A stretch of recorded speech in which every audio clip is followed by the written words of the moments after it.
ايجل للرجاء، يعني هذا يعني لنعيش من اجلك، لنعيش من اجلك.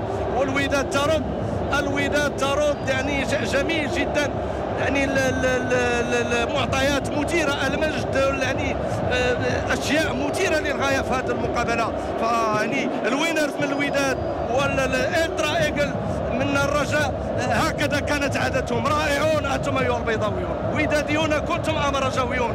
يعني يعزز اللسان عن تعبير عن هذه التفوات التي تؤدي الان فضاءات المركب الرياضي محمد الخامس بالدار البيضاء. ماذا تريدون اكثر من هذا؟ افضل ديربي عربي افريقي، وقلت لما يحتل الصف الثامن عالميا بامكان الارتقاء والوصول للديربيات الكبيره كما الشعب في بوينس ايرس ما بين ريفر بليت والبوكا جونيور، وديربي بسيكتاس وغالاتا سراي بتركيا، والانتر والميلان بايطاليا.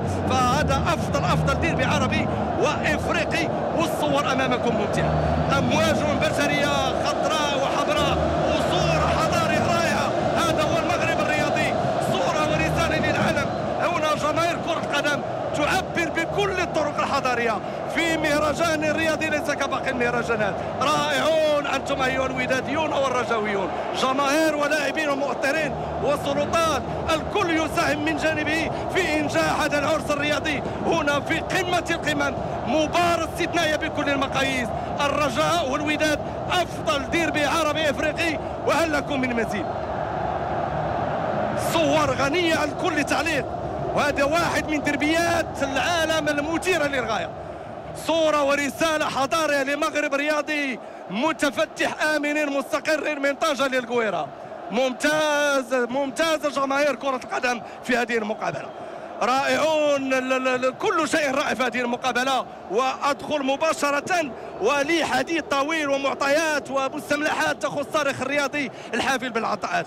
الرجاء المستقبل تدخل بالتشكيلة التالية: الجرموني في الحراسة، عيني 4، بالخضر 2، والحز 16، 17 سليماني، فتاح 26، صالحي 25، إيفواري كوني 6، بايلا السنغالي 30، أبو شروانة وبوشا رقم 29، وحسن طير العائد لعشه الأصلي يحمل رقم 55. في دكة البدلاء ياسين الحظ في الحراسة رقم 1، بالمعلم 27، 3 المحذوفي، إيفواري كوكو 28، أحقي 10، نجدي 23، المتولي 5، مدرب الفريق ابن الدار محمد فاخر. الوداد الغريم التقليدي للرجاء يدخل المباراة التشكيلة التالية: المغرب في حراسة 1، 22 العليوي، سقاط 30، مساسي 5، لمسن 3، المنقاري 24، باسكال بينيني 27، 28 طلحاوي، فابريس الكونغولي 23، ياجور 18، وايت العريف 83. فقروش في دكة البدلاء حارس ثاني يحمل رقم 12، 10 اجدو، جيفرسون البرازيلي 11، سكوما 2،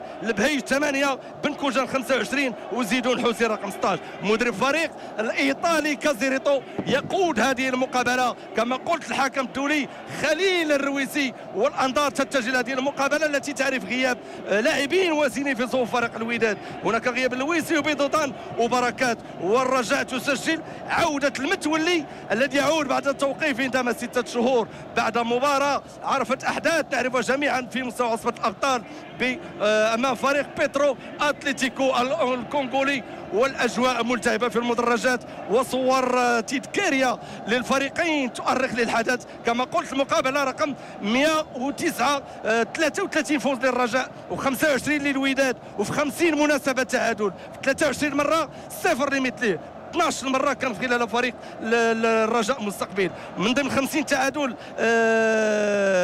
كما قلت 50 تعادل سلبي و24 تعادل في تاريخ الفريقين على المستوى الايجابي. اذا ارضيه جميله.